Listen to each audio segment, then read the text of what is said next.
Hello बच्चों, आज मैं आपको क्लास 9 जिसका चैप्टर नंबर 2 है पॉलिनोमियल्स, ठीक है, जिसको हम हिंदी में बोलते हैं बहुपद।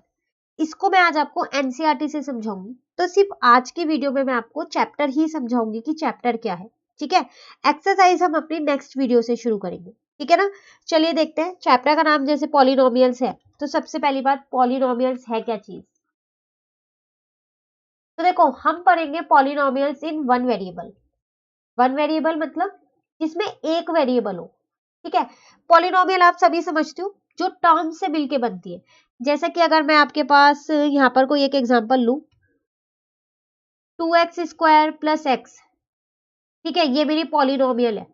एक इन वन वेरिएबल, इसमें एक ही वेरिएबल है, ठीक है, एक्स। ऐसे आप कोई सा भी ले सकते हो, 2y प्लस y², ठीक है ना। या फिर आप 2y³ plus y² plus 7y। तो देखो, सब में एक ही वेरिएबल है y। हाँ, वो लिखा 3 बार है पर वेरिएबल तो एक ही है। तो वो होते हैं पॉलिनोमियल्स इन वन वेरिएबल, ठीक है। अब मैंने अभी आपको स्टार्टिंग में बोला था जो टर्म से बने हुए हैं। तो देखो, जो ये है, ये एक टर्म है, ठीक है। ये एक पद है, ये एक पद है, ठीक है। ऐसे कितने भी पद हो सकते हैं इस बहुपद में, ठीक है। तो कितनी भी टर्म्स हो सकती हैं पॉलिनोमियल में, ठीक है। आपने वो क्या होगा, मोनोमियल, बाइनोमियल, ट्रिनोमियल, ठीक है ना। मोनोमियल ये आपने कर रखा है जिसमें सिर्फ एक ही टर्म हो, एक पद हो, ठीक है। जैसे कि एक्स ले लेते हैं, ठीक है। बाइनोमियल जिसमें दो पद होते हैं, दो टर्म होती है, जैसे एक्स प्लस वाई ले लिया मैंने, ठीक है। ऐसी एक ट्रिनोमियल होता है जिसमें तीन पद होते हैं, तीन term, x plus y plus z, ठीक है। तो ये सब पॉलिनोमियल का ही एक पार्ट है, ठीक है ना। तो आपको पॉलिनोमियल्स इन वन वेरिएबल पता चल गया क्या होता है, जिसमें एक ही वेरिएबल हो। ये इसे बोलते हैं वेरिएबल, जिसका मान आपको निकालना होगा, ठीक है ना। अब बात आती है टर्म भी आपको पता चल गई, इसमें पद क्या होते हैं, हर एक कितने भी ले सकते हो। अगर मैंने यहाँ लिया 7x की पावर 4 प्लस 3x की पावर 3 प्लस 9x की पावर 2 माइनस x, तो ये एक पद है, ये एक पद है, ये एक पद है और ये एक पद है। तो इसमें चार पद हैं, चार टर्म हैं, ठीक है। तो टर्म आपको पता चल गई। अब बात आती है यहाँ पर कॉफिशिएंट की। वो क्या होता है, देखो, कॉफिशिएंट का मतलब है, जैसे मैंने एक पॉलिनोमियल यहाँ पर लिख लिया, एक बहुपद मैंने यहाँ पर लिखा कि अभी पीछे वाला देखते हैं। चलो थोड़ा सा चेंज कर देते हैं इसको, यहाँ पर हम ये लिखा। अब कॉफिशिएंट अगर मैं पूछूं कि मुझे कॉफिशिएंट बताओ किसका, एक्स की पावर 4 का, तो देखो जो उसके आगे लिखा हुआ है ना, वो है इसका कॉफिशिएंट। अब अगर मैं कहूं x² का बताओ तो कितना होगा, तो वो होगा -2। याद रखिएगा, साइन साथ में जाता है। आप सोच रहे होंगे फिर ये 7 के साथ क्यों नहीं गया, तो 7 के साथ देखिए ये इसलिए नहीं गया क्योंकि 7 के आगे कुछ नहीं है, तो प्लस है। तो प्लस का साइन लगाओ या ना लगाओ एक ही बात होती है, इसलिए मैंने यहां पर नहीं लगाया है, ठीक है ना। तो यहां पर कितना आएगा, -2, ठीक है। तो उसको हम बोलते हैं कॉफिशिएंट, ठीक है। तो कॉफिशिएंट भी आपको पता चल गया। चलिए अब आगे नेक्स्ट टॉपिक हम इसके अंदर समझते हैं। बाइनोमियल, ट्रिनोमियल, मोनोमियल मैं आपको पहले ही बता चुकी हूं क्या क्या होते हैं। अब बात आती है यहाँ पर डिग्री की, डिग्री ऑफ अ पॉलिनोमियल। ये क्या होता है डिग्री, ठीक है। तो देखो, डिग्री ऑफ अ पॉलिनोमियल होता क्या है, अगर हम एक पॉलिनोमियल ले यहाँ पर, तो देखो अगर मैं यही वाला ले लूं 7x की power 4 plus 3x³ minus 2x², तो मैं यहाँ आपसे डिग्री ऑफ पॉलिनोमियल पूछ रही हूँ। मतलब क्या पूछ रही हूँ मैं आपसे, बहुपद, जो आपका बहुपद है उसकी घात। तो इसका मतलब जो सबसे बड़ी घात होती है, सबसे बड़ी डिग्री जो होती है, वो होती है डिग्री ऑफ पॉलिनोमियल। तो आप यहाँ पर देखो 4 है ना, 4, तो इसका मतलब इसकी डिग्री, इसकी घात क्या हो जाएगी, 4 हो जाएगी, ठीक है। तो अब आपको पता चल गया कि डिग्री ऑफ पॉलिनोमियल होता क्या है, ठीक है। ये सारी चीजें जो ये कंसेप्ट्स हैं आपके, ये सब आगे आपके एक्सरसाइज में यूज होने वाले हैं, ठीक है।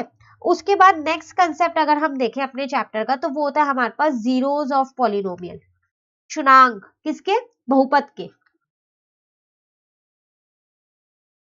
अब ये कैसे निकालेंगे, तो अगर हमारे को कोई बहुपद दे रखा है, कोई पॉलिनोमियल दे रखा है, जैसा कि हम मान लेते हैं हमको ये एक बहुपद दे रखा है, मुझे इसके क्षुणांक निकालने हैं, तो हम क्या करेंगे, एक एक बार x का मान रखते चलेंगे।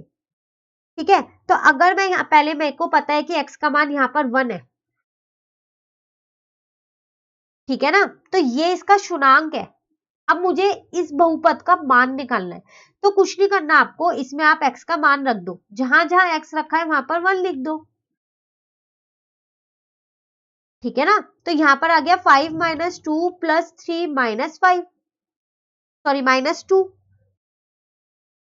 ठीक है, अब आपने क्या किया, यहां पर इसको कट कर दो, इससे इसको मैंने कट कर दिया। ठीक है, तो कितना आ गया, 5 + 3 8 आ गया आपका। ठीक है, तो ये क्या आ गया, ये जो आपको पॉलिनोमियल दिया था बहुपद, जिसको हम px से रिप्रेजेंट करते हैं, तो ये उसका क्या आ गया, मान आ गया।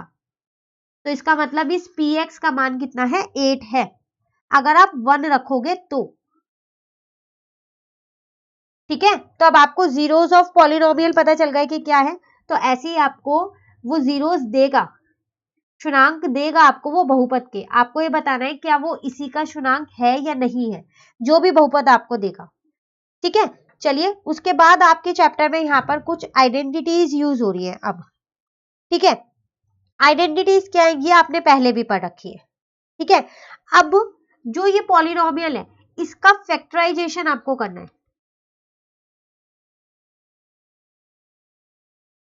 फैक्टराइजेशन ऑफ पॉलिनोमियल, ठीक है ना, इसको हम कई तरीके से कर सकते हैं फैक्टराइज। अब कई तरीके, फिर कौन कौन से तरीके हो सकते हैं। ठीक है, तो देखो एक यहाँ पर है आपके पास, आप मिडल टर्म स्प्लिट करके भी कर सकते हो।